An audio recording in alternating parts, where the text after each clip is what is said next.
Good morning students. How are you? I hope you all are fit and fine. This is a video for the students of class 8th, subject science. We were studying chapter number 13, that is sound. It is your lecture number 3.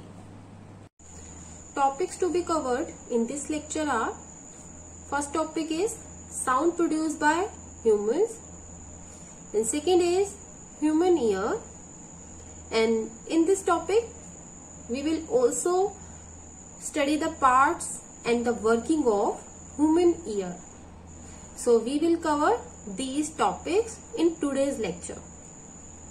So let us start with our first topic, that is sound produced by humans. Means how the sound is produced by humans.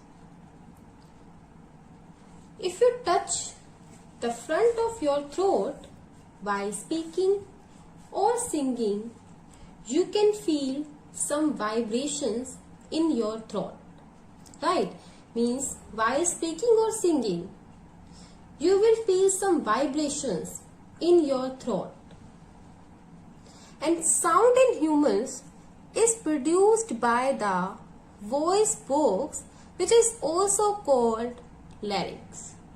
Now what is voice box? So do one thing, put your fingers on the throat like this. Okay, put your fingers on the throat, and after that you will observe that a hard bump inside the throat seems to move when you speak or when you swallow food. This hard bump which is inside the throat is called voice box. Okay, it is called voice box, and it lies at the upper end of the windpipe. Where it is lies? Upper end of the windpipe. This picture shows the voice box in human. Okay, this is the internal structure of voice box in humans. Two ligaments called vocal cords are stretched across larynx, and they are stretched in such a way that there is narrow slit between them for the passage of air. Okay, means the two ligaments, which is called vocal cords, are stretched and form a narrow slit between them, or we can say some space between them, so that the air can be passed through this slit. Okay, and when the lungs push this air through the slit, the vocal cords vibrate and produce sound. Okay, it means due to the vibration of vocal cords, sound is produced. Okay, so this is the procedure by which the sound is produced by humans.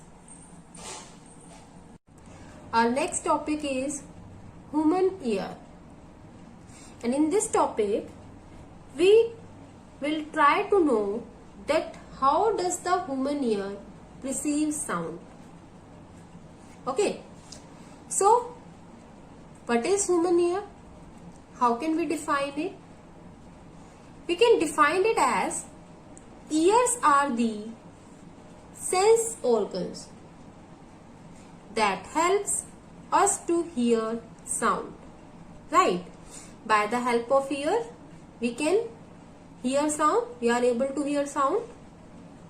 When sound propagates or travel through air, water, etc., it reaches our ears and we are able to hear it.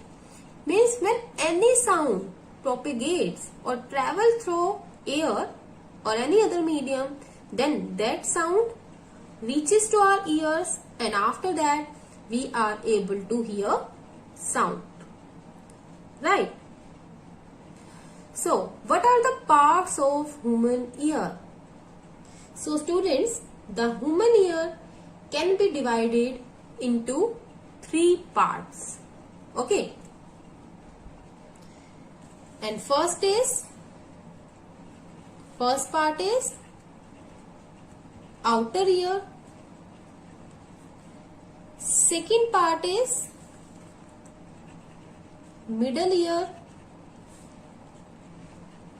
And third part is inner ear. Means the human ear can be divided into 3 parts.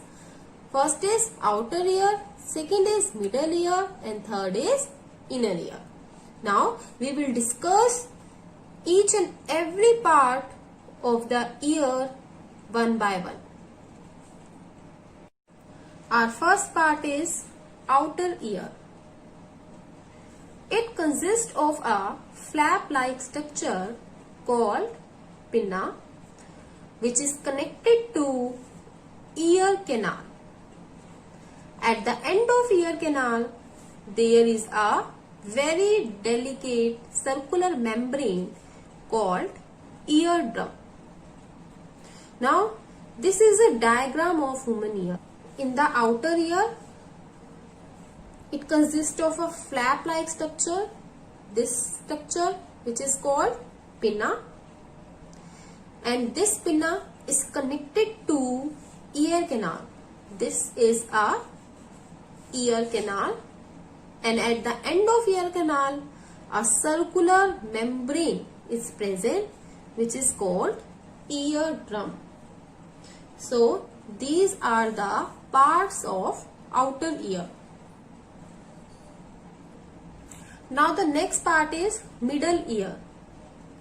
It consists of 3 tiny bones, means 3 small bones, that is hammer, anvil, and stirrup. Okay, hammer, anvil, and stirrup. These are the names of 3 bones which is present in the middle ear, whose one end is connected to eardrum and other end is connected to the inner ear. You can see in this diagram, these are the 3 bones: hammer, anvil, and stirrup. And you can see that its one end is connected to eardrum, right, and other end is connected to inner ear. This is a part of inner ear.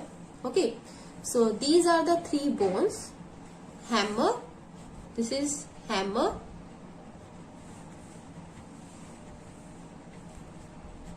anvil, and this bone is stirrup. Okay, and its one end is connected to eardrum and other end is connected to inner ear. And this hammer, anvil, and stirrup, these are considered as the parts of middle ear. Okay. Now the third part is inner ear. It contains a cochlea, which is filled with a fluid, means liquid, and has small hair-like structures inside it. Means some hair-like structures are present inside it. So the inner ear consists a cochlea in which a liquid is filled and has small hair-like structures present inside it. You can see in this diagram, this part is called cochlea. Okay, this is called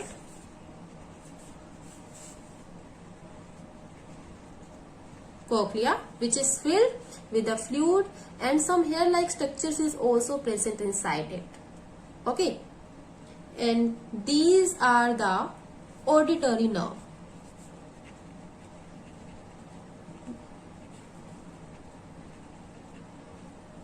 And these auditory nerves sends the signals to the brain.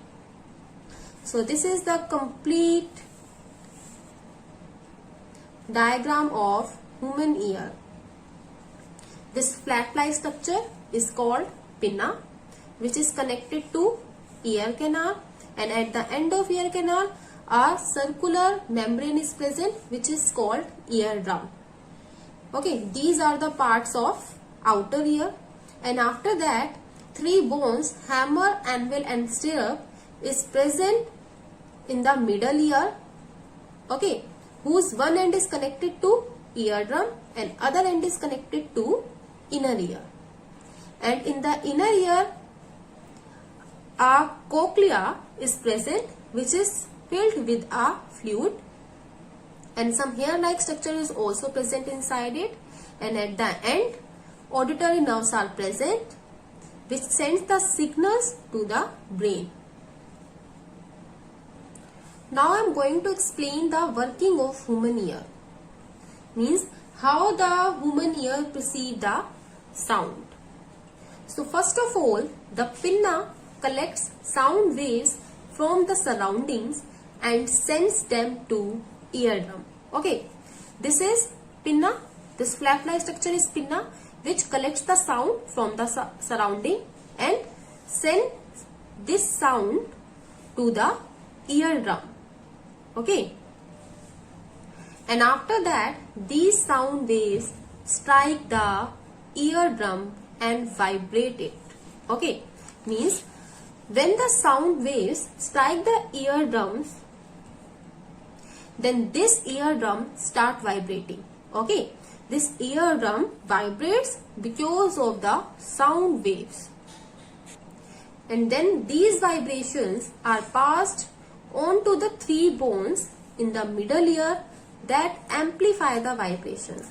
Means the sound waves which strike the eardrum then vibrate the eardrum, and these vibrations are passed to these three bones, hammer, anvil and stirrup, because the one end of the bone is connected to eardrum. So the vibration are passed through hammer, anvil, and then anvil pass the vibration to the stirrup. After that, the amplified vibration are received by the cochlea, which converts them into nerve impulses that are sent to the brain through the auditory nerve. Okay, now the amplified vibration means the hammer, anvil and stirrup amplify the vibrations, and these amplified vibrations are received by the cochlea, and this cochlea converts these vibrations into nerve impulses that are sent to the brain by the help of auditory nerve. Means these auditory nerves send these nerve impulses converted by cochlea into the brain. Okay, these auditory nerves sends the nerve impulses into the brain, and after that the brain decodes the nerve impulses, or we can say the brain receive these nerve impulses and get the specific information. So in this way the human ear perceive the sound. Okay, this is the complete procedure that how the sound is perceived by the human ear. So students, now I am giving you the homework solution of the previous lecture. Your first question was fill in the blanks. A part is dash is a measure of pitch. So the answer is frequency. Frequency is a measure of pitch. Second is the SI unit of frequency is, so the answer is hertz, and its symbol is Hz. The SI unit of frequency is hertz. higher frequency means dash sound. So the higher frequency means shrill sound. Okay, and high pitch. Okay, loudness of sound is expressed in, so the loudness of sound is expressed in decibel and its symbol is dB. Okay, second question is true false. A part, sound cannot travel in vacuum. Yeah, this statement is true. Sound cannot travel in vacuum. Sound needs a medium to travel.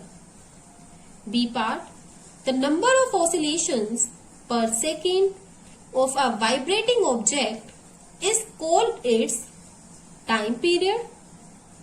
This statement is false because the number of oscillations completed by a vibrating body in 1 second is called its frequency, and the time period is the time taken by a vibrating body to complete one oscillation. Okay, so this statement is false. Time period is the time taken by the vibrating body to complete one oscillation. That's why this statement is false. C part, if the amplitude of vibration is large, sound is feeble. This statement is also false because we know that the loudness of sound depends on its amplitude, and a loud sound is produced when the amplitude of the sound produced by a vibrating body is large. So, a loud sound is produced. So, this statement is also false. Next is, the lower the frequency of a vibration, the higher is the pitch. No, high frequency means high pitch and low frequency means low pitch. So, this statement is also false. Next is, the SI unit of loudness is hertz. No, the SI unit of loudness is decibels. The loudness of sound is expressed in decibel. So, this statement is also false. Question number 3. A pendulum oscillates 40 times in 4 seconds. Find its time period and frequency. So, in this question, you have to calculate the time period and frequency. So, first of all, we will try to calculate the frequency. In this question, it is specified that the pendulum oscillates 40 times in 4 seconds. Right? So, students, what is frequency? Frequency is number of oscillations made by a vibrating body in 1 second. Right? This is the frequency. So, it is mentioned in the question that pendulum oscillates 40 times in 4 seconds. So, by using this information, we can also calculate the number of oscillations in 1 second. So, the number of oscillations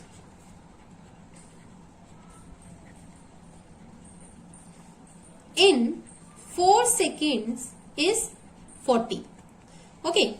So, now we will calculate the number of oscillations in 1 second, that is 40 upon 4, and on solving we will get 10. Right? And so, students, what is the number of oscillation in 1 second called? This is frequency. Right? So, now the frequency will be equal to 10 Hertz. This Hertz is the unit of frequency. So, the frequency is 10 Hertz. Now, you have to calculate the time period also, and for calculating the time period, we will use the relation between the time period and frequency. That is, frequency is equal to 1 upon time period.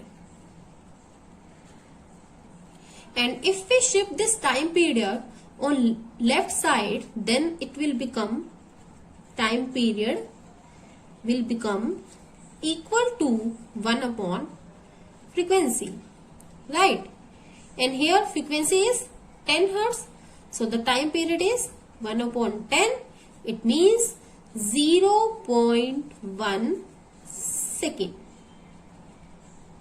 right? So this is the time period of the pendulum. Frequency is 10 Hertz and time period is 0.1 second. And the last question was, what is the differences between loudness and pitch?